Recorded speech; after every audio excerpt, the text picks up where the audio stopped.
আল্লাহর অর্ডারের নিচে ঢুকিয়ে দেয়া, নিজের ইচ্ছা শক্তিকে আল্লাহর ইচ্ছার কাছে জলাঞ্জলি দেয়া। কথা বুঝতে পেরেছেন?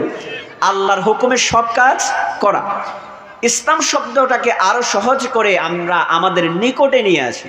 সেটা হচ্ছে ইসলাম শব্দের একেবারে সহজ অর্থ হচ্ছে আল্লাহর নির্দেশ মতো কাজ। আরো জোরে বলেন, কার নির্দেশ? আরো জোরে বলেন, আল্লাহর নির্দেশ মতো সমস্ত কাজ করাটার নাম হচ্ছে বাস।